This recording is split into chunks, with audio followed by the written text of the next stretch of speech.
Hello, welcome to another video. I am working on my Unity project. I just wanted to make a quick video and show some of the things I've been working on. This one isn't quite as focused as the ones I posted earlier. Some of the other videos were very specific about I'm working on camera stuff, or look at this new mechanic I've implemented into the game. This one's more of just a general update on what I've done and what I'm planning to do going forward. And as you can see down here, I'll just maximize it. I'm messing around in Blender a bit, making some low poly temporary terrain to interact with, to see more what is going to be interacted with closer to a finished game. I've updated the physics a bit too. Collisions are being checked twice as often, and I've altered the speed of the player a bit. So I think it's coming together kind of nicely. I like this low poly style. This only took me like 5 minutes to whip up in Blender after learning how to use the sculpting tool. It's actually looks pretty decent. If I'd fix the shading on this so it's not quite as shiny and luminous, and I just added some very simple textures onto this. This could look like a very basic dirt. The area I'm on right now, I could add a slow transition to some grass, and I'm liking how it's turning out. This is very temporary. What's right here? Just a stand-in little terrain thing, because I wanted to see, all I've tested this on is very flat ground, and I wanted to see how the character reacts, how the player controls react to more organic shapes, kind of sloped surfaces. And it's kind of interesting because I can write up walls like this, and I think it's pretty cool. That might actually be able to come in handy for something that's pretty nice. But like, I'm not, the forces being added on there are pretty nice for highly sloped surfaces. Obviously I can't just go straight up like that, but this section right here, if I just move into it, I don't really have enough force to get up there. But if I go to the top of this hill and I run down it quickly,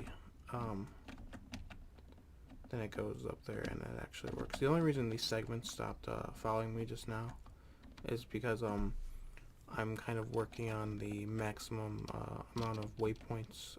If you don't know how the waypoint system works, I showed in an earlier video. The player character right here is spawning these waypoints behind it every like millisecond, every few milliseconds.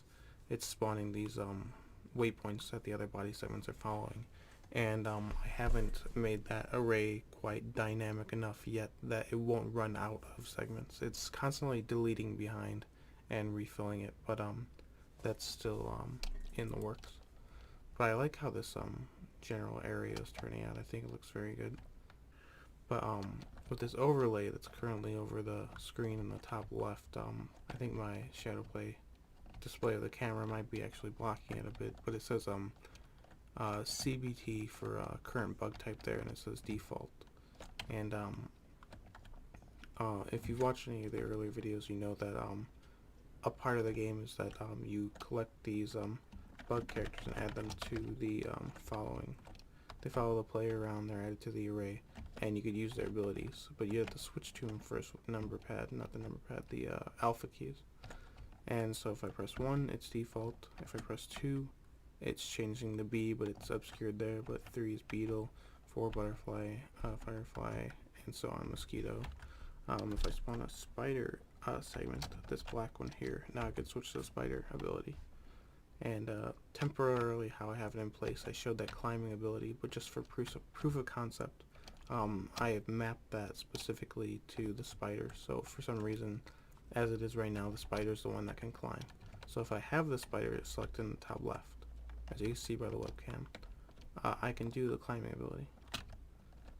But if I switch my character to default and I try and climb again, it doesn't work. So in the end game, it's not the end game, the finished game, each of these different types of bugs will have their own abilities, and you'll be able to switch to them that way. And I've added this kind of debug UI to show me that I'm switching between the characters. And just a quick recap of what we've been doing so far. I've added the abilities.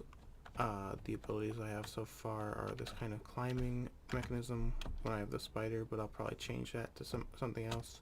Or I might leave it as a spider. Maybe it'll shoot a web vertically and attached to a ceiling, and you could switch over and kind of walk around as if it was shifting gravity, so you would move on different surfaces. There's a flea bug type, which will obviously be jumping ability. Butterfly, maybe a gliding ability, getting from a higher surface to a further platform without having something to grab onto. Mosquito might be like a more offensive character where you could actually directly impact enemies. But those are all things in the work, and I just wanted to show where I am so far and how it's going in the future. So thanks for watching.